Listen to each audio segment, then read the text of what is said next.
Alison Rosen. Alison Rosen is your new best friend. Alison, with her the good times never end. Alison Rosen, doing the wavy pencil dance again. Alison Rosen. Alison's your new best friend. Hey everyone. Hi. Hello. Welcome to another episode of Alison Rosen is your new best friend. I'm very excited to introduce my guests. They are the host of the podcast Add to Cart. It is Kulap Vilaysack and SuChin Pak. And Kulap has been on my show a few times, so you guys are probably very familiar with her, but she is an actress, comedian, writer, director, showrunner, creator of the very funny show Bajillion Dollar Properties, former host of the podcast Who Charted, and she created and made the movie Origin Story, which if you haven't seen, you have to go see. Keep some Kleenex near you because you will tear up, if not outright cry, but you'll be moved by the experience and a better person for it.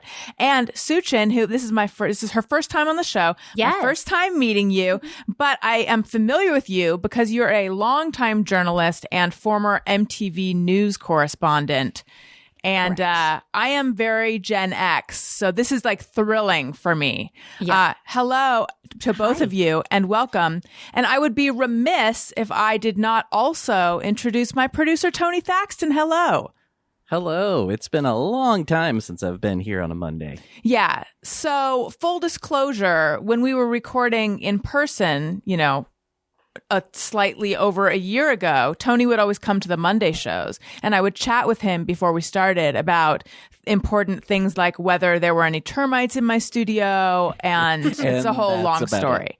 But then, this story that I'm about to tell is right up there with termites in terms of who cares.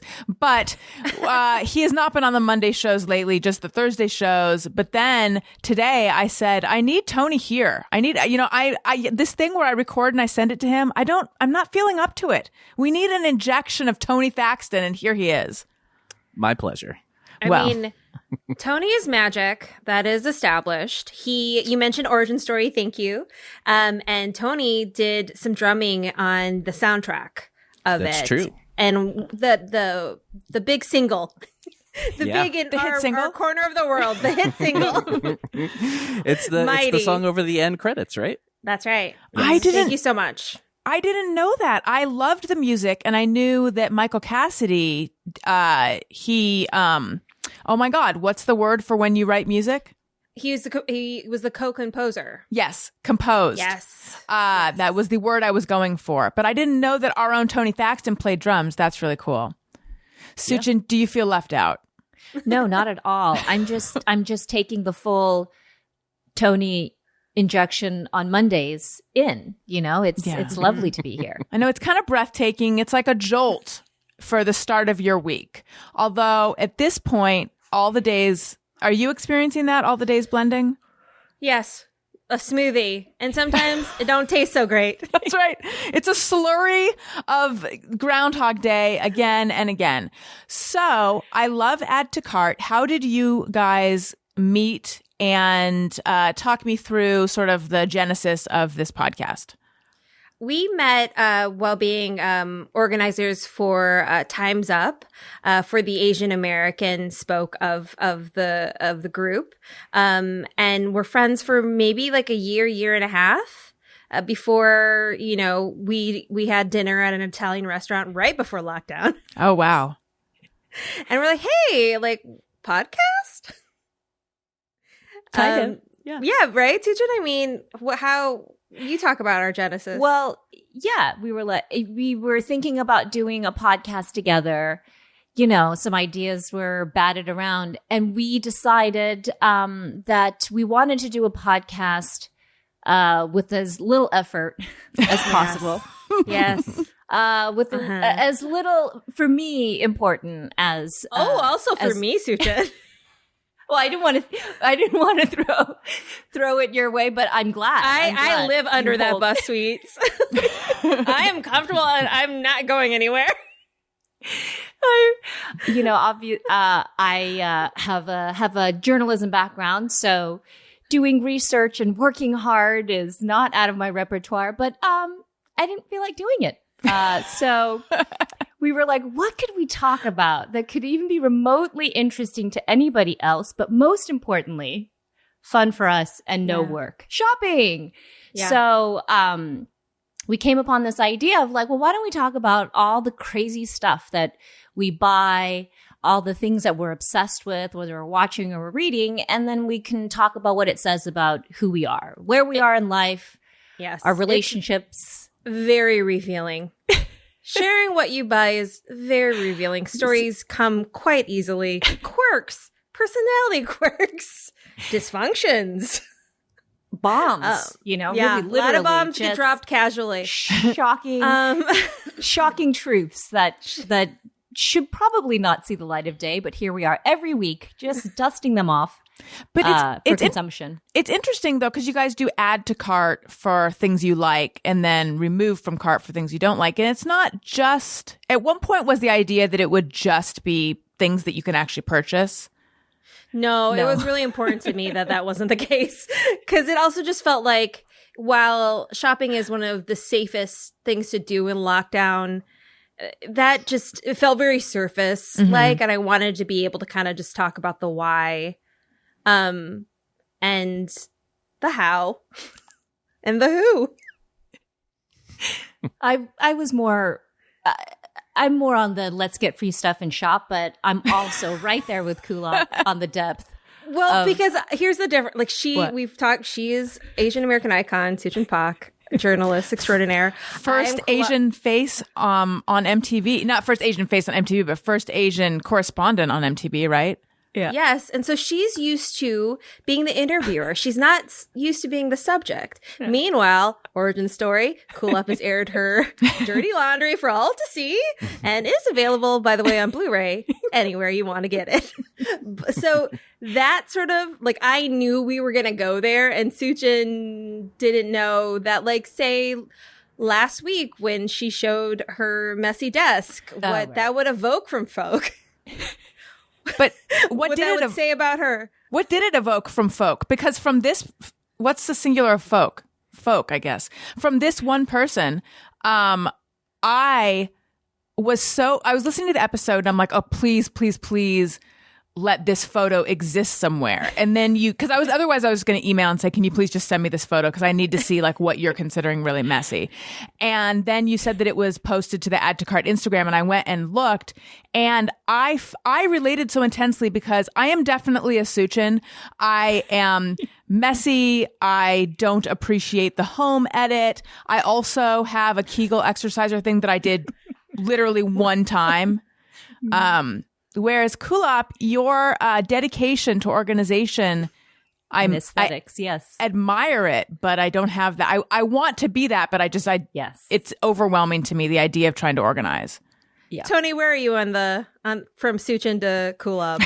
Where do you fall? What range?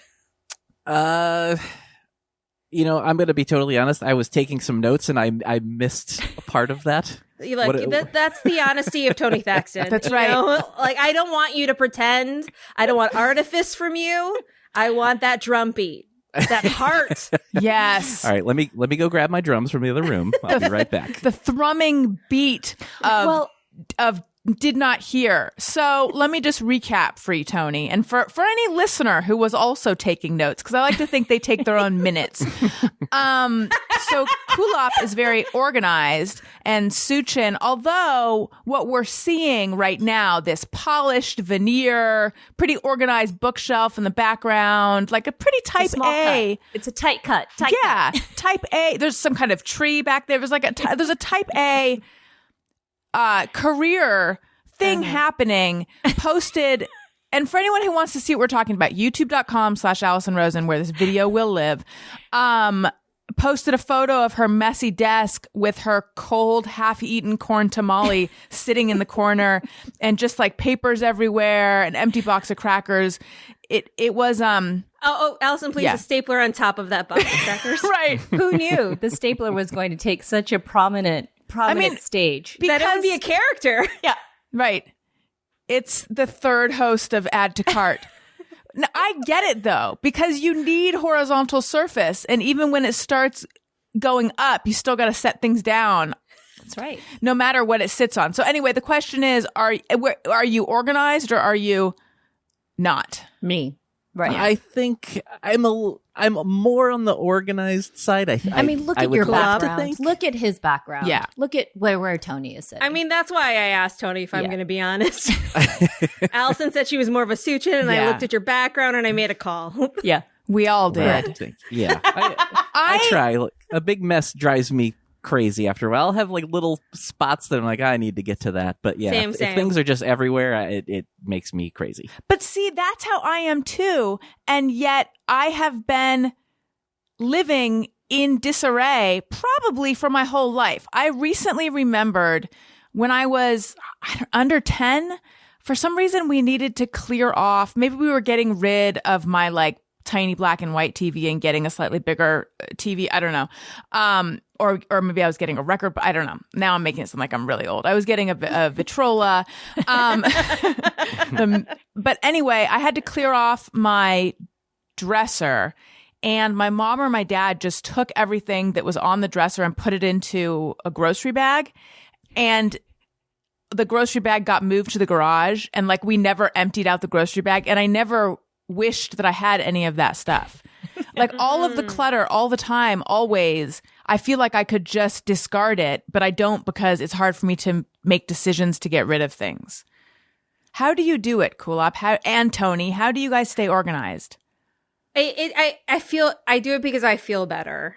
I feel better when things have a harmony in my surroundings. I am very concerned with the aesthetic. I think that's very well established. But yeah, I like things.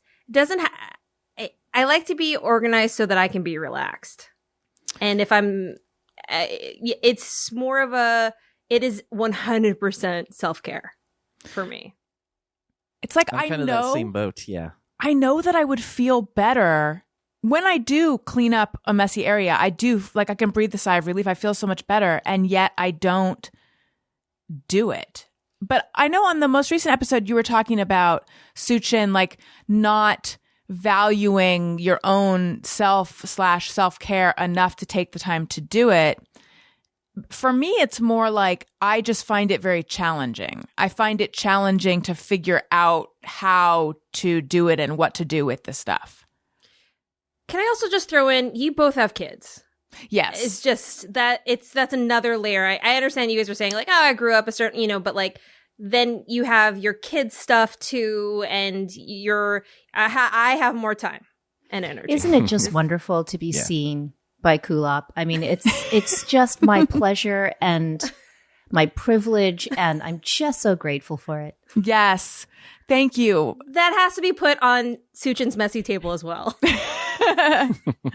But these problems, I was like this before kids too, even though now it feels more insurmountable and more excusable. SuChin, were you, or did you have a neat phase? 100%. It's not like suddenly I had kids and then this person appeared. And I was thinking about it. Yes.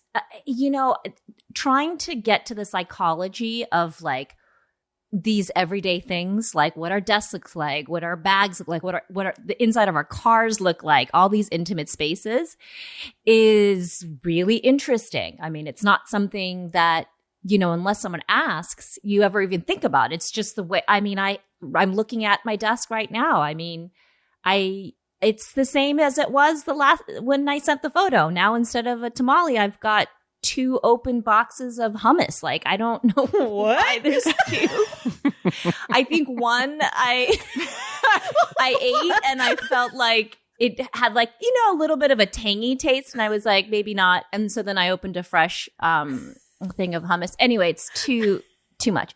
So one of the other things I was thinking about was there is something about this distraction that serves as an excuse to like get to the actual work that needs to be done sometimes for me. Ooh, the self-awareness. I love it so. Yeah. I was thinking about that because when you said when everything is clear, you feel great. See, when everything is clear, it's not that I don't feel great. I then have to deal with the thing that's like really important. You know what I mean? The deadline, the whatever. So it's a mixed bag. When I Right. feel the best is while I'm clearing my desk. That's the highest of the high that I feel. Do you know what I mean? So things I'm being productive, but I'm also not doing the thing I should be doing. And It shows me that I procrastinate too, but in a different way. What do you do So- for procrastination? Oh, wait, no, sorry, go ahead. No, I think that's also part of it because I don't know if I welcome a clean desk all the time. You know what I mean? Now, Yeah. if I'm being really honest. Kulap, what Yeah. do you do for procrastination? Social media sucks up. Oh my goodness, I must post. I have to post. I have to awaits. post in the various social medias, right? Like that's if It's a your show, job. and You I have to do it. Gotta do that for the show, and then I'm watching shows. I guys, it's my business. It's research. It's Oh, the the research. I love it's research. Yeah. I write off my time watching all the shows and films that I do. Then it's so much, you guys. It's so much. See, Yeah. I think if we're creating a continuum, Kulop's over here, then Tony's here, then SuChin is over, like you're more on the Allison side than the midline, but then I'm over here. And again, this is perfect for most people who are just listening to this. That whole thing I just set up, I know really came to life, where I held my hands in the air and indicated where we all are. Yeah, I'm even more SuChin-y than SuChin because I don't feel good when I'm in the midst of cleaning something up. It like makes me very tired and I want to just take a break in the middle. It's decision fatigue. It's all the rapid decisions about what to do with stuff. Fatigue. And especially if it involves mementos or old stuff or going down. Like I'm sure there's some sort of like, and then you can find the trauma embedded in this pile of crap or whatever. I'm sure there's all these emotions I don't want to face. I'm making it sound like I'm a hoarder. I'm not really, but I do have tendencies. SuChin says that often. Yeah, I have tendencies. Yeah. Yeah. If my you put mother-in-law and my husband are the same. Really? Your husband is? Oh, how does that work? And he's a collector. Yeah, And so he collects. that's a fancy hoarder. yeah. That's a hoarder with money. 100%. So the clearest and obvious things are comic books, Blu-rays, music, CDs are still coming. Tony, are you still buying CDs? You're a man of music. No, I buy. You're I not. buy. Well, I'll buy records, but I couldn't tell you last time I bought a CD. Those are Yeah. just big CDs. Yes. They're still coming. Still coming. So, but then there'll just paperwork. I've really had to just like pare things down. Sometimes when he leaves things behind, I just put them in his office and he just has put things in his corner. But like he is somebody who will let mounds of clothing grow and grow and grow. And he's also a Cancer. It's hard for him to let go of ideas, people, and things. His little crabby claws just holds on to everything. I'm a Taurus, so I guess I don't know. So am I. I'm trying. Oh, really? We're Yep. I think you're more classically Taurian, right? Because I've heard people say like, "Oh, home must be really important to you," and like, Yeah. staying home is really important to me, but the condition of it, not so much. Do you like? But you mentioned like you want to be cozy. Do you love a throw? Do you love a pillow? I Do you love a that? heated throw. That I talk Oh. about that all the time. It's like I'm not a That's- bath person, but I'm a heated throw person. Wait, what do you mean by heated throw? As in an electric blanket? An Or electric a- blanket. Yeah. Like a small electric blanket. You know what? My daughter is a Taurus and she's all of these things. I'm learning because Yeah. I'm not this person. This is very interesting. She can't be cozy enough. Like her level of coziness Is it's unheard to you. It's it's at a level you're like, really? And it's yes. so much work to get her cozy. What does it involve? Oh, We need anatomy of your daughter's coziness. I mean, head to toe. From the way the sock sits, the seam, the thing, her nail, she has a little cut. So then she has to have a Band-Aid around the cut, but that's not good enough. Then I have to wrap one of those like those self-adhesive, when you sprain your ankle. Like an ace bandage? Yes, around her foot. And then she's not wearing sneakers anymore. She's only doing a certain type of, the joke around the family is her footwear choice can stop an entire day. 6 adults. It will bring us to our knees. The entire day will drop to its knees, and we will not be able to move on if her footwear choice is so complicated for her.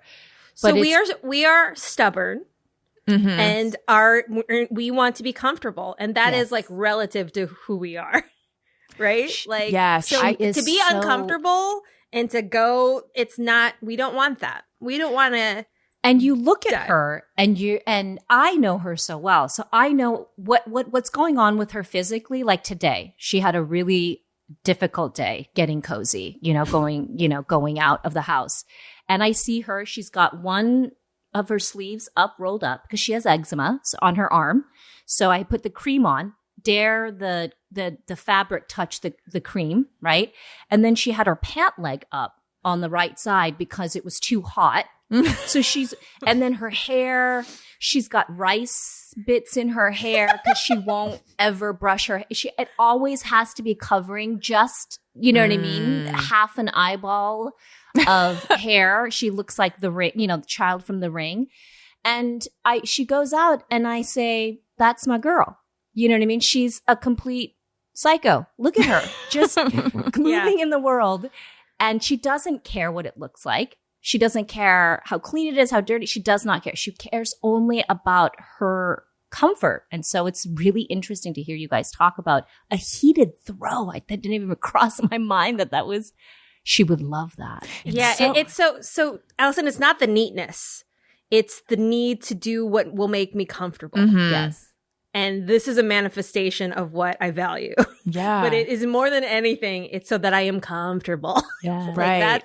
That's the thing. That's the Taurian trait. Amazing. I will not move until I want to, and I don't want to hear anybody else telling me. Oh my God. Like, it's so the phrase for Taurus is like, it's something like the onward rush of a bull. So if you picture a bull sitting and chewing cud or grass, and you trying to move it, it won't. But when it has an idea, nothing can stop it. The rush is. I feel like I have to send my daughter to Taurus camp with you. I would love it. I would love it because this poor child lives with me, and I'm on the Chinese zodiac sign, I'm a rabbit. I feel like I identify more with the rabbit than I do a Leo, which is nothing is ever fast enough for me. I'm impatient. You know what I mean? I'm done with it in about 2 seconds. I tire easily. So it's hard. Our personalities really clash. So it's interesting. I'm so going to look that up, that you're a rabbit. Do you guys know what your Chinese zodiac is? I don't. Is it just your birth year? Just your year. 75. I know it's shocking because I seem so young. You're a rabbit. Well, we're rabbits. No, she's a dog. No, I'm 75. Oh, you're a rabbit too. Allison, we're both rabbits. Well, because I related to what you were saying just then. I was thinking, well, that's weird though, because I'm relating to all that too. Tony, what year? 78. Okay, I have to look it up. Yeah. TBD. I can try to look it up. All right, you look it up. I'm a monkey. And I'm very much a monkey. What are monkeys very known for? handsy? Creative, handsy, very, think they're clever, the energy. I mean, I'm a monkey. Wait, what do you mean by handsy? Well, I'm very tactile. And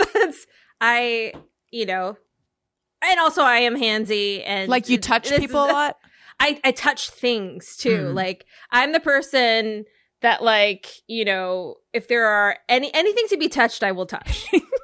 Do you know what I mean? Like, sure. I'm at a store and there's a sample and I'm just like, I'm just touching. I'm always touching things and textures and I'm very hands-on. And, you know, this is not the time to be Right. that way. Luckily, it's COVID, and I have been Me Too'd.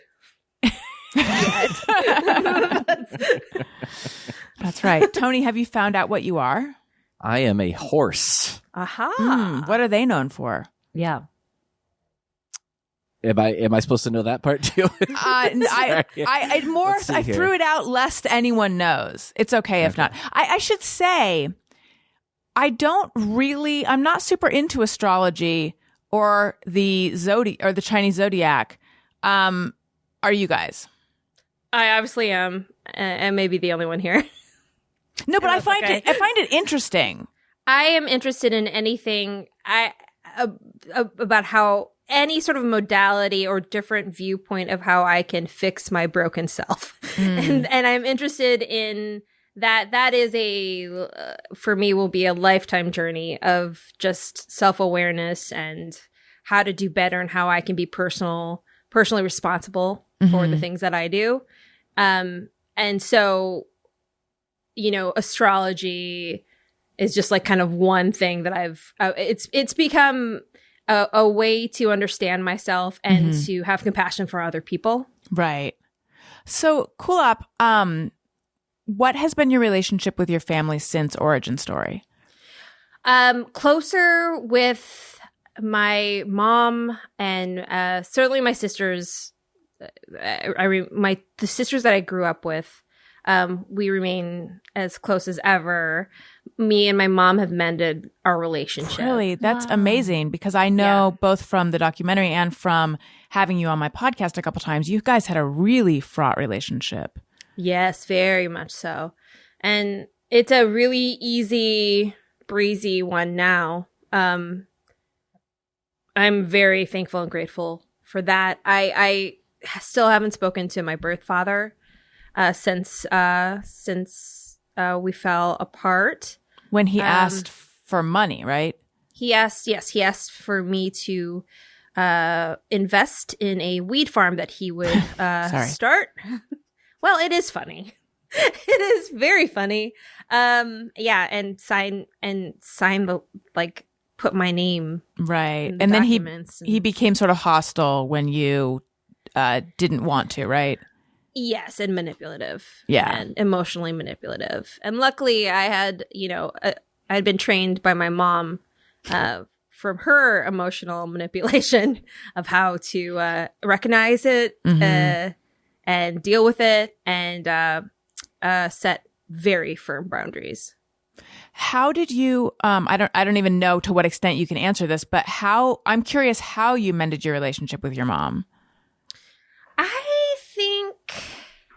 I think once the documentary came out and I felt safe enough to have her in my space, and her behavior is truly, like, very different. It's she's completely toned down. She's like really her behavior is almost different to a sad space, because she's unfortunately, like, she's not as gregarious as she used to be.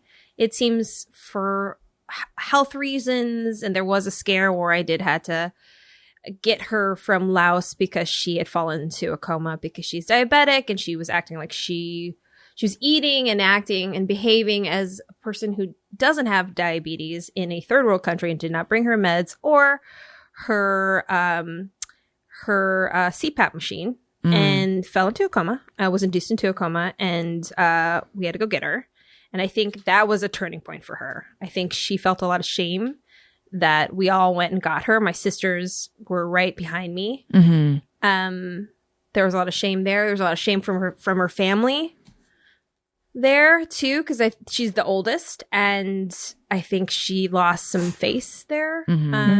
And they still, of course, love her. We all love her. But I think I think everybody saw what was happening and what the reality was. And so she has calmed down tremendously. I do miss my mom's humor. Yeah. That I miss a lot. But she lives with my sister now, and I'm happy that that's the case, especially during this time that she's not by herself anymore. So I'm really happy about that. But yeah, I mean, she's been out here since the documentary came out. She's visited me multiple times, and it's fun. She doesn't attack me anymore. She doesn't make comments. It's good. That's great. When you had to go get her, was that a like drop everything panicky emergency kind of thing? Yeah, I was told that there's a chance she wouldn't be alive by the time I reached her. It took me like 40 hours to get to her. Oh my God. It was the day of the election. We voted for Hillary in the morning, and it was over China, when we were crossing over China, when we found out Trump had won. And yeah, that was a rough 4 years. Yeah. Really rough 4 years. Yeah. I was I was very pregnant with Elliot, my 4-year-old, and we went to a birthing class that night.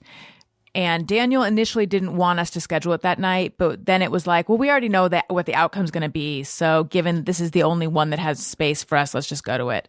And we took a break in the middle, and some of the early returns started coming back. And I just remember everyone's face. And I'm sure some people are listening thinking that that's very LA, but everyone's face just looked ashen afterwards. So yeah. There was like one guy who cheered on the plane. It's like, wow. Cool. And yeah. But it turned out we were all worried for nothing because he was a great president. It was 4 fantastic years. Yeah, it wasn't worse than we ever imagined. Definitely. It flew by, really. It really Blink of an did. eye. Blink of an eye. Yeah. Oh my God. And then your mom's sense of humor being suppressed, is that just sort of her because of what she's like, her mood these days? Yeah, because I wondered if it was medical, but and it may be in part, but really what I see is like, there's just like a lot of heartache. My mom's just been through a lot. And I think, she just doesn't want more for herself anymore. And that's really tough to see. Yeah. It's like, she's not interested. I mean, she lives a really, really small life. And for somebody who, since I was just a kid, who had big dreams and big plans and big ideas, swung for the fences. She was a literal gambler. Like, while there's blessings in that she doesn't do that anymore, it also, unfortunately, feels a little bit like some of the life has been sucked out of her. But that is sad. I do wonder if some of that might come back, though. I hope so. I think it's good that she lives with her grandson, and her and Kai have such a special relationship. And for some reason, he's doing his VR games. He is set up in my mom's room, but his normal video game is in his room. But I don't know why when he's playing with other people, it's in my mom's room. And like one time my sister was like showing me a tour, and it's like, it's mom on her, it's Kai with his headphones on playing some sort of shooter, I don't know what game, with somebody else, and then mom blasting Thai dramas on her from YouTube on her iPad. And it's just two of them in a dark room doing their stories. Immigrant grandma babysitting. Yeah. And SuChin, I don't know your story that well. I know you were born in South Korea, grew up in the Bay Area, and started journalism very young, right? But what was your upbringing like?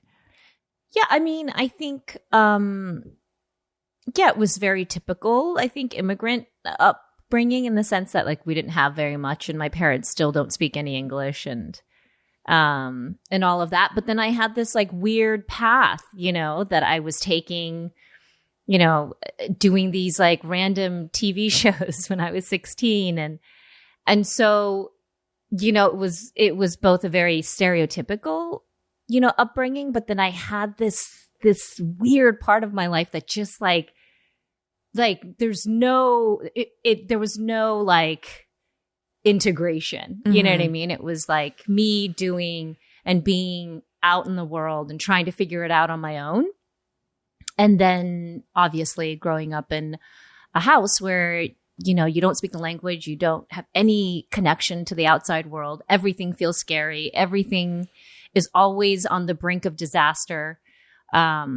So yeah, I don't know. And you, so I think I had a very sort of, and I probably still am a pretty fractured person trying to figure out, you know, where the two meet, so to speak. So yeah, I don't know. I relate to a lot of what Kulap is saying. And I think that's one of the reasons why we work really well together and why we laugh so much, because we both understand each other's pain to a real degree, I think. The two, I'm sorry, the two parts being the sort of outward facing part of you, right. And how would you And my describe the desk. other one? So this tight frame, and then what's My around- desk. Got it. Yeah. Because it's just kind of, I mean, you know, it's all every part of my life is that way, I think. You know, it's the what I present, and then the real part. I mean, I got out of bed for I took, you know, the kids to school and then got back in bed, and, you know, I probably pulled myself together about a half hour before we all met. I just had one of those days where I was like, yeah, not going to get out of bed today. I'm going to just work from bed. How nice that you got to drop your kids off, though, right? Yes, for 2.5 solid hours. Beautiful 2.5. 2.5 solid hours. I got to do that. And, but yeah, I think that's, I don't know. I don't know if that's particular to me. I feel like a lot of people live that way. Maybe I do it to more of an extreme. I don't know, Kulap, if you think so. I feel like you and I have talked a lot about this. Well, I love hearing like the dichotomy of people. I think that's interesting. I you know, and now SuChin and I were friends, but now like every episode, yes, and every day we get deeper and deeper, and so yeah, I guess that's why it made me laugh when people were responding to SuChin's desk, because I don't think it's that bad, but I think it's what people assume the way that she is, and by now, after only 17 episodes, it's like, this just feels in line. Like, this feels pretty. I think everyone feels that dichotomy between who they present and who they really feel like they are inside. I think that's universal. But I do wonder if it is turned up a bit for women. Yeah. Tony, yes. You speak for all men. Do you feel this dichotomy? Well, you're an entertainer too, though. I mean, so. Yeah. I feel like especially someone who performs, I feel like especially because I think I love performing, and like on stage is like the place that I'm the most comfortable. Like I'm not self-conscious at all. I'm not nervous at all. Wow. But talking to a human being one-on-one, I'm super shy and I don't know what to say to anybody. And yeah. Tony is the drummer of a gigantic professional rock band, Motion City Soundtrack, and he has a real gold record. That's amazing. That's amazing. I don't have anything gold. There is- Wait, except this chain. Just kidding. There you go. I don't have a chain. Oh, you gotta get a chain, bro. That's next level. I fell out. There's many reasons why I fell out of love with acting. Also, you know, it's not like anyone was kicking down the door for Kulap Vilaysack as a co-star or a guest star. But I think because I've worked so hard in this last decade to figure out how to be me, to enter in a room and be enough. And this has been a true battle, forged in fire. That's how I feel, right? Yeah. And so now I don't want to be anybody but myself, for better or for worse. And I trying to be better. And sometimes I'm the worst. And mostly Scott deals with that. He gets the hottest flames. Yeah, and I think about that. And part of the reason why I did fine as an actor, but part of the reason why I think I didn't get to a certain level not necessarily in booking, but just as an actor, but connected, is that when I would look at a role and they would go, think of this actor as a model. Think of this, it's like a Kristen Schaal type.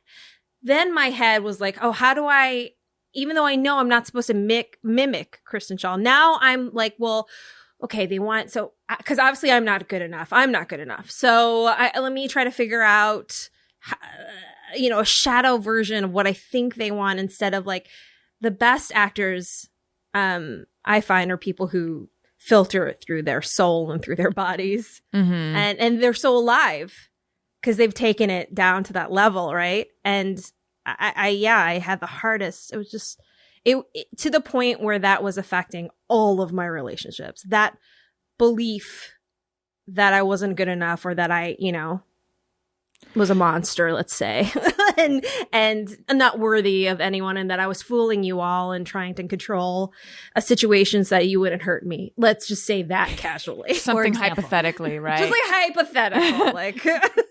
Now, is this around the time that you and Scott broke up because you weren't? My memory of your story was that you were kind of becoming too clingy and like weren't bringing anything to the relationship, or was this years after that? Where 30 would be the time when I think, no, so there's years after that. That is a manifestation of the issue. But my 30s, I think I look back at it of like, when I turned 30, I just didn't like where I was, who I was, the relationships, the lack thereof of intimate female relationships. And that's when I started going into the heart of it. And it all really, really does accumulate to that documentary I did. And in between has just been a variety of healing modalities, aka piling money to the middle of a room and then just setting it on fire. And then, but some of the stuff works. And I think, and generally all the things that work in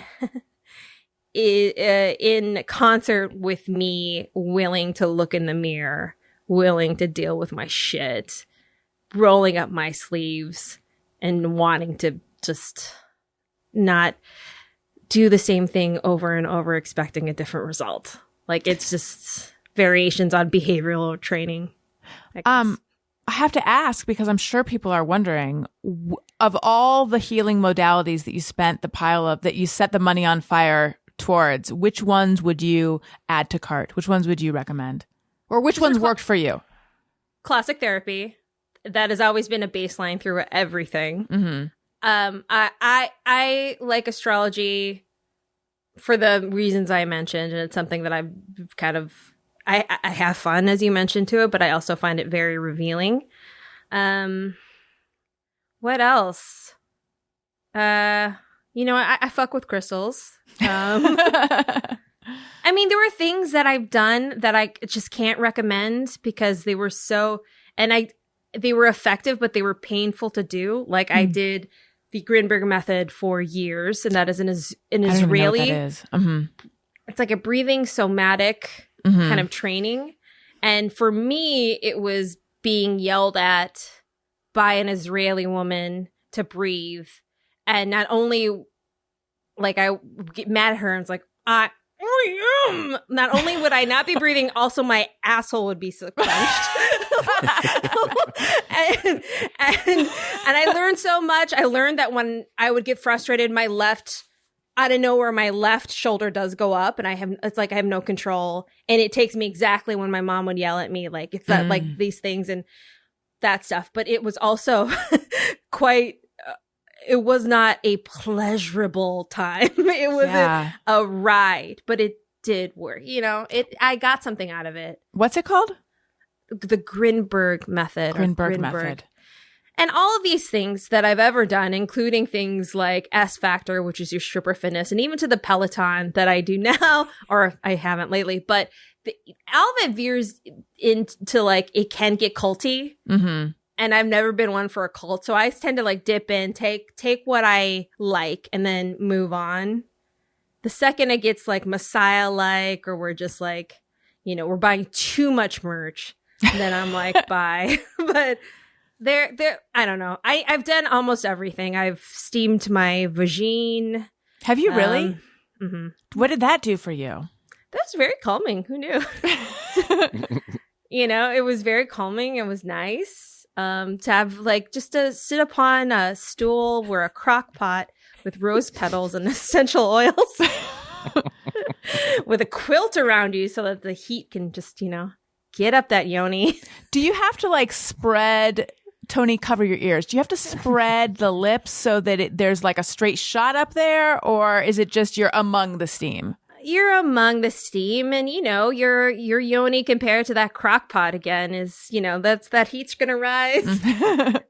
You're gonna the thighs are getting that heat. It's an experience. I'd do it again. Do you go somewhere? I don't know if I could do it myself. I would worry about burning my yoni. Yeah, but here's the thing: we could all be doing it right now. And no one would know? No one would know, from the Zoom in this recording. Tony, and you that could would be be really cool. Steaming your balls or your butthole. Or your taint, Tony. Yeah. Your taint. Don't forget about your taint. Yeah, never forget about the taints. Right. I didn't mean to be so binary. Yeah. Listen, And that's what we would all have the same experience of our perineum being steamed. And that would be, I think, bonding. Yeah. You think so? A group steam. I don't see how it could not be bonding. Like people go into a sauna together. This is like that, but wetter and less all over. And completely dressed up top. Yeah. Yeah. Listen, you guys, I want to tell you about BetterHelp. If you're having trouble meeting your goals or difficulty with relationships or trouble sleeping or you're feeling stressed or depressed, BetterHelp is available. BetterHelp offers online professional counselors who can listen and help. You simply fill out a questionnaire to assess your needs, and BetterHelp will match you with your own licensed professional therapist. You can start communicating in under 48 hours. And one of the things that I think is so great about this is if you don't like the first person that you're matched with, you can switch therapists as many times as you want, no extra charge, and they will get you to the person that you feel comfortable with. So I know that maybe right now some people are thinking, well, this sounds intriguing. I definitely have been wanting to talk to someone, but what if I don't feel comfortable with the person? I don't want to commit. That makes me worried. Do not worry. They will get you to the right person. Our own Allie Ward loves her therapy is via BetterHelp, and it was the second person that she got paired up with, and she loves this person. It's more affordable than traditional offline counseling, and financial aid is available. This podcast is sponsored by BetterHelp, and Alison Rosen is your new best friend. Listeners get 10% off their first month at betterhelp.com/bestfriend. Visit BetterHelp, that's betterhelp.com/bestfriend, and join the over 1 million people who have taken charge of their mental health with the help of an experienced BetterHelp professional. I also want to tell you guys about Rothy's. They are comfortable, washable, sustainable shoes and bags, and it makes getting dressed easy. Kulap and SuChin, you guys must know Rothy's, right? I think course. I've seen ads for it, but I'm not familiar. They are tried it yet. super duper comfortable. So the bags are more recent, but they're super duper comfortable shoes, flats. They come in a bunch of different styles, and that you can wear them straight out of the box. You don't get blisters. Our dog, right when Rothy's came on the show, our dog walker, back in the days when the people would be in your house, was in our house, and I said, "Hey, are those Rothy's?" And she said, "Yes, they are the only shoes that I can wear while dog walking, cute shoes that don't give me blisters." So endorsed by someone who is professionally on her feet. Also, Meghan Markle wore them, I think, in Australia. That's right. That's ding, right. Ding, ding. Jackie I care Johnson about her is, now. Jackie Johnson is super into them. She might have even gotten married in them. They are made out of recycled plastic water bottles. And when I first heard that, I thought, well, I don't want crunchy shoes. They're not. They feel like soft fabric. It is crazy the way they do this. People do collect them though, and they are introducing new styles and colors all the time. So go find what you want now and then buy it, and then you'll want to start collecting them too. But they do sell out is what I'm saying. CNN said nice. Rothy's are the comfiest slip-on shoe I've ever owned, period. Check out all all the amazing shoes, bags, and masks available right now at rothys.com/Allison. That's rothys.com, rothys.com/Allison. Style and sustainability meet to create your new favorites. Head to rothys.com/Allison today. Okay, I think we should do a round of Hey, Go, Fuck Yourself. This is where we tell someone or something to get lost. And there's someone I'm thinking of. And Tony, and does everyone here have someone or something they would like to give the business to? Yeah. Okay, Tony, you can go first. Oh, okay. Mine is very lame old man of me, but I'm just gonna embrace how old I'm starting to feel, because now when I go out driving, which is rare these days, but go out and drive, I'm blown away by oblivious drivers. The people just like swerving into your lane, or the big one that really makes me feel like an old person. No turn signal drives me. I knew you were going to say insane. that. Yeah, it drives me insane. So It's courteous And it's not the safe. law. and it's also not like safe. how hard is that? Yeah, You literally it's just this gesture. you flick your fingers, and that's it. You And turn it's on the especially- light, you turn it off. Same Yeah. thing. Yeah. And that I turn went- signal, I feel like it says everything about you.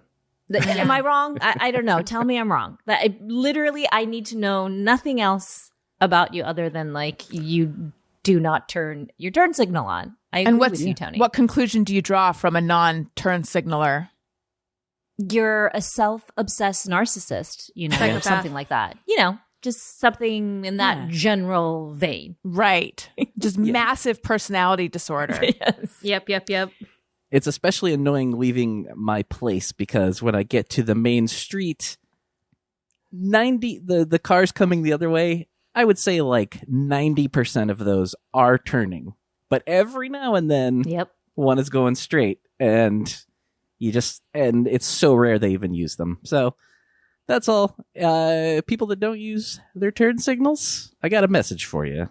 Hey, go fuck yourself. Oh, I was confused for a second because I was thinking, but the one who's going straight, they don't need a signal. But you're saying they all need to be using their signals so you can know which one is actually turning and which one's going straight. I Yes, hear what 'cause you're saying. I'm usually turning, and every now and then someone might go straight, but Right. almost nobody uses their signal at that light. Well, I do hope they're all listening. Oh, I'm sure. And if they are, I hope they'll rate, review, and subscribe and tell their friends. yeah, I've and- been hanging up signs in the neighborhood to do that. Thank you.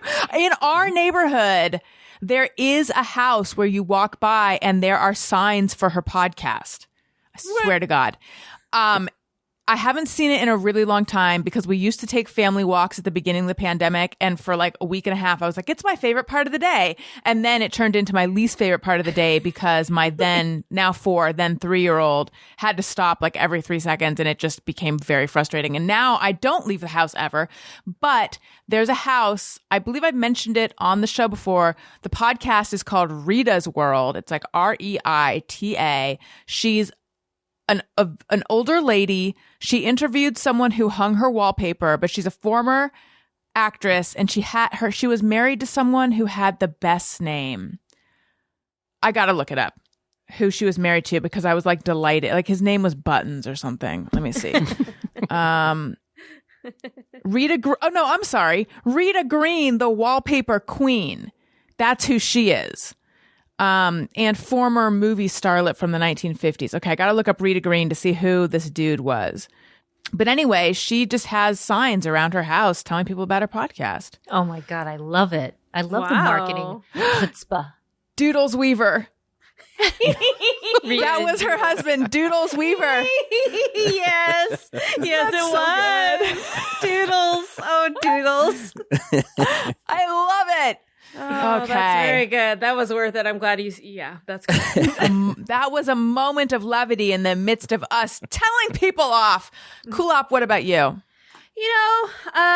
Fuck you, sugar and carbs. You're delicious.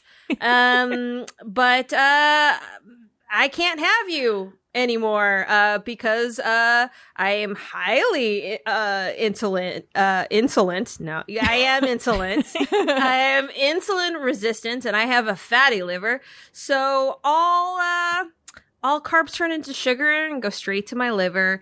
And I'm mad at you. I'm very mad at you, and specifically sugar and carbs of Tate's cookies because they are threatening their workers who are undocumented that if they are to unionize, that they will be deported. Oh, wow. No. So fuck you, Delicious Tate's cookies. Even though I can't have you.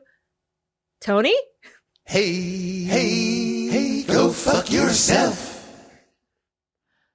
So now, am I right that you wear a device that like teleports your info to your nutritionist or something? Yeah, I'll show it to you guys. It's a little disc that was stamped into my arm that I wear for a week or 2 weeks and then switch to another one. And so instead of like, I'm pre-diabetic, but instead of like pricking your finger, there's a needle that it's embedded in my arm. So then I scan it with my phone and it tells me what my glucose levels are. And my nutritionist has access to that. So, you know, I like I say, I can lie, but this won't. Did it hurt when they put that in? I put it in myself. Wow. That's the worst part of it. And the first time, and it's like, it's a stamp. You stamp it in. And she was like, do it. I was like, mm-mm. Wait, what does that mean? No, What do you mean? no. Oh, you mean like it like goes. Yeah, it looks like a stamp. Oh my basically, God. and you push it down into your arm, and you try to get you get the fat, like you get the fat and that'll be, you know, that'll feel a lot less painful. So the first time I did it myself. It didn't hurt, and then when I put this new one in, for 1 hour. I was trying to psych myself into pushing it, and I put on different playlists to just psych myself into pushing it in, and I just couldn't do it. So I had Scott do it, but he did it way too hard. Like he shoved it Oh, God. into my arm, and I just was like screaming. But then it's fine. How long is the needle? It's not that long. It's not that thick either, but it is like, you know, it's meant to measure your blood. I have a photo of it because I kept looking at it like, God, can you see it? Kind see of. the needle?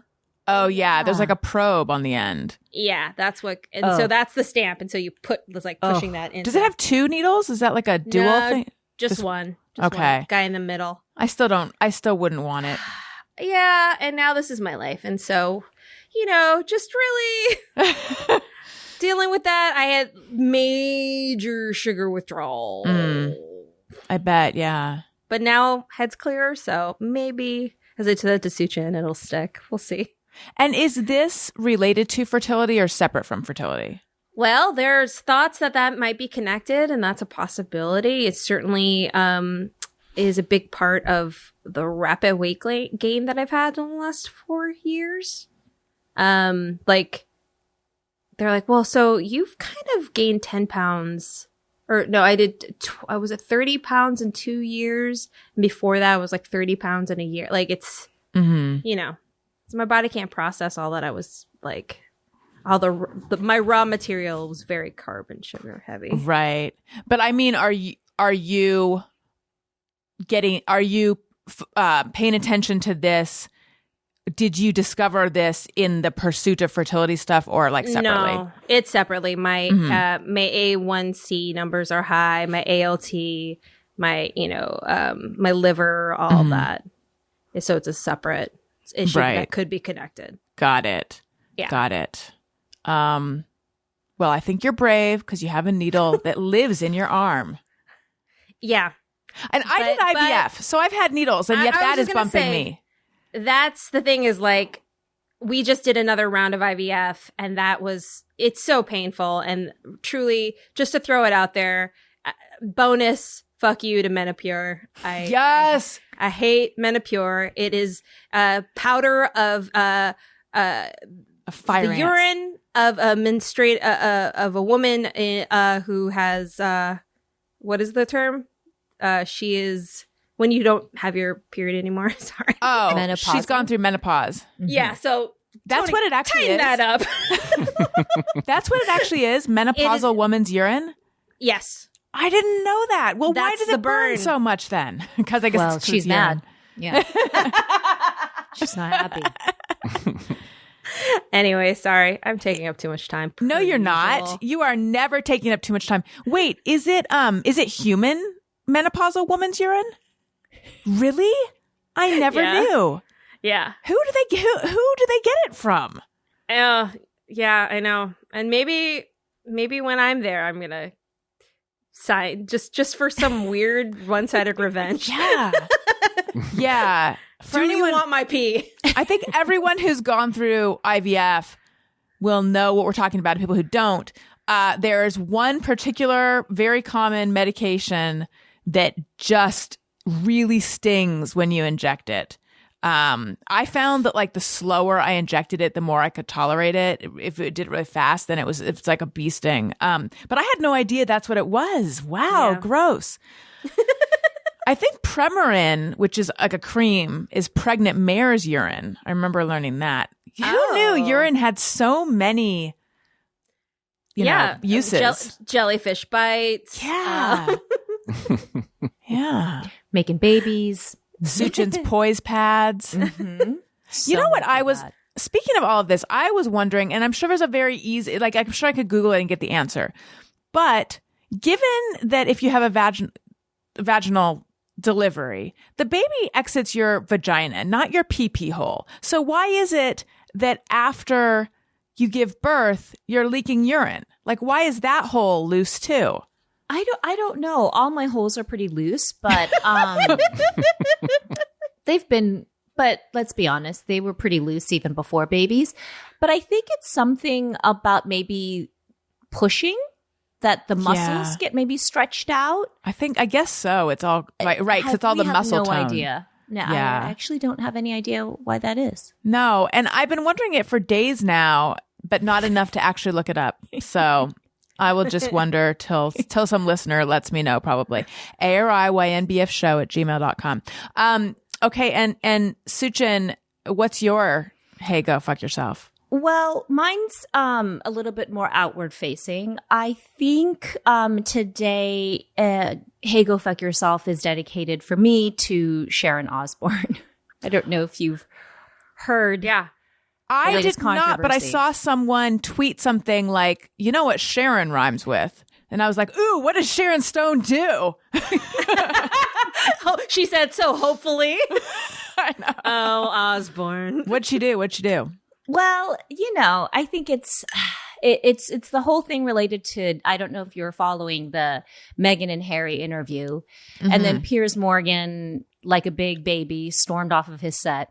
Yeah, and it's After quitting. his co-anchor had said that he was being insensitive to the racist and sexist remarks that Meghan has been, you know, on the other end of. And Sharon is famously very good friends with Piers, and she defended his actions on her talk show, and her African-American co-host then had to explain to her what racism was, where then Sharon got very defensive and lectured her. I mean, it was a crazy conversation.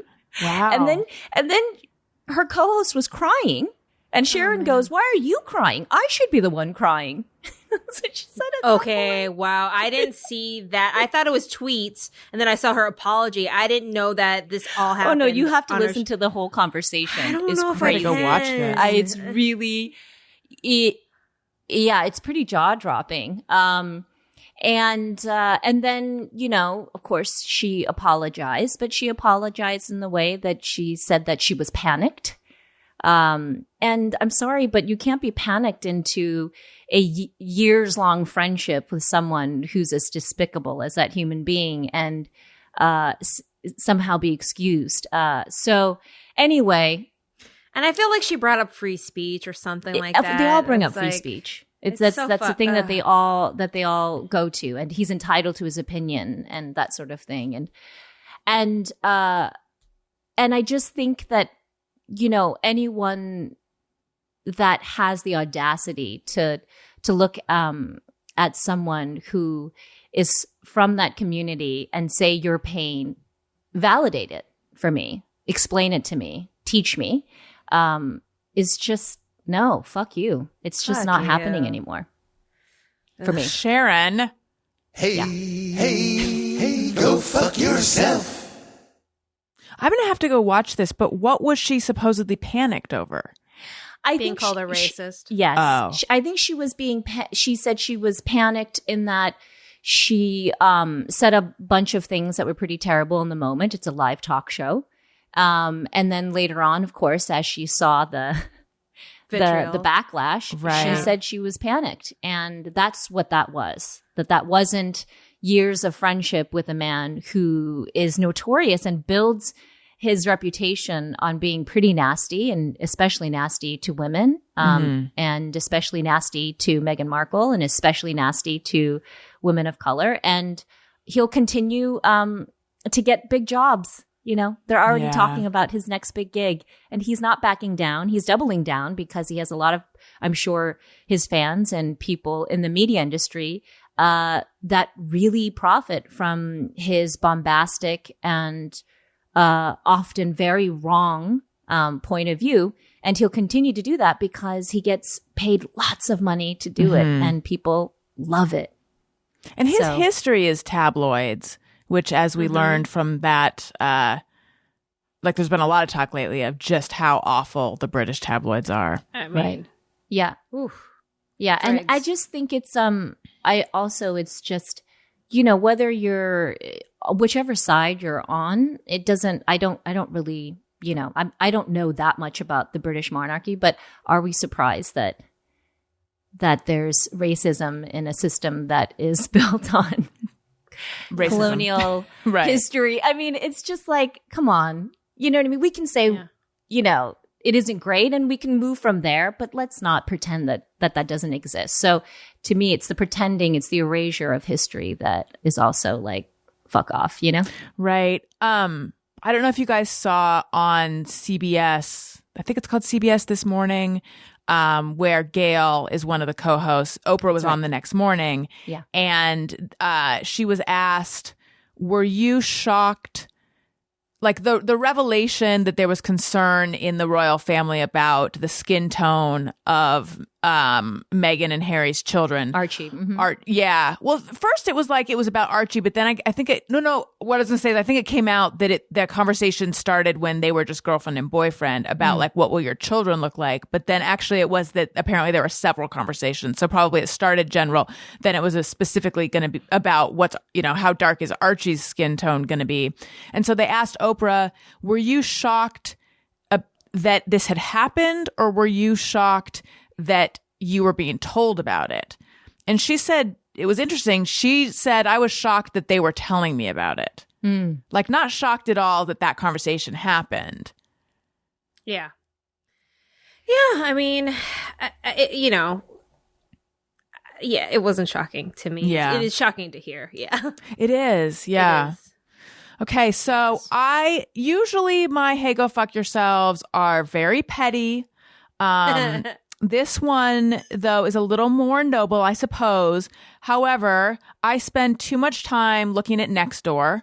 And I saw this post, and the subject was very disappointed to see this sign today: gross waste of taxpayer dollars.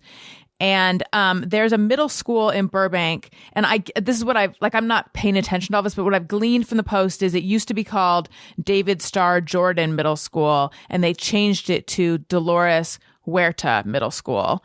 And so then I was looking at the comments, and then this one woman, and I won't give her name, but it is a Karen-y sounding name. Although I have to say, if either of my boys had been a girl, I always liked the name Karen, and I wanted to give one of them the name Karen. My husband was not a fan, but I'm so glad that didn't happen, because look what's happened to that name. Anyway, okay, so here is her comment. So absurd to waste money to change the name of a school. Who are we catering to in this country? Is this still America? God. Ugh. And I read that and I just wanted to punch her. I don't know. It bothered me not on a, it bothered me on a very like a primitive emotional level, not a like, intellectual, not an intellectual level. Next door. Just so, wait, sorry, what'd you say? That's the app. That's what it does to people. Yes, that's I right. I had to cut myself off. I just finally stopped my enraging. account. It was driving me crazy too. I was engaging with people that like, what am I doing? Yes. My like half of a day of mine was ruined because I made some comment and then someone like basically tone policed my comment. And I was like, you I mean, I didn't say this, but I was like, she purposefully misunderstood what I meant. Yeah. But maybe tone police is not the right way to, I don't know. I'll tell you guys what that situation was. It was an African-American healthcare worker went into a store in Burbank and was treated really poorly and wondered if maybe it had to do with race. And so he wrote about that. And so, most people, 99% of the people's reaction was like, that's awful. And I said, something like, that's so awful, especially right now. Thank you so much for your service. And someone's like, it's not just awful right now. It's awful that it happened at all. But like more cunty than that even. And I was like, did you really think I was saying that at any other time this would be okay? And then I like went and I looked up her name and I'm like, who is this bitch? And I was like, what am I doing? I know. It's so dangerous, that next door. So dangerous. Yeah. Maybe my ire should be directed at next door as opposed to just, hey, particular lady and also next door. Hey, go fuck yourself. That felt good. This You was guys, nice. This is really good. I like this. It's been so nice having you on the show. Thank you for coming you. on. Tell everyone where to find you, plug anything you'd like to plug, etc. You can check us out at Add to Cart Pod for all of our shenanigans on Instagram, and I'm at Kulap on Twitter and at I am Kulap on Instagram. And Wonderful. I'm at SuChin Pak on Twitter and Instagram. And if you guys excuse me. As I said before, if you like what you're hearing, please rate, review, subscribe. That helps out the show so much. Subscribe on YouTube, youtube.com/Alison Rosen. And I am on Patreon. Bonus episodes, weekly Zoom parties, behind the scenes content, videos. So much access to me. You'll beg me to leave you alone. I'm also on Cameo, and I do another podcast with Greg Fitzsimmons called Childish. It's our parenting-ish podcast. And please follow me on Twitter and Instagram at Alison Rosen. Tony, what about you? Twitter and Instagram at Tony Thaxton. My podcast, Bizarre Albums, every Tuesday. And also just came out, there's a new EP by Justin Pierre, who is the lead singer of Motion City Soundtrack. Just put out a solo record. I played drums on that as well, and that's now streaming everywhere. So check that out. You play all the drums everywhere. Yeah. I'm trying. You guys, thank you so much. Listeners, thank you for listening. You matter. I love you. Goodbye. Hey, do you know about the Alison Rosen Show? We had a good time, but now we gotta go.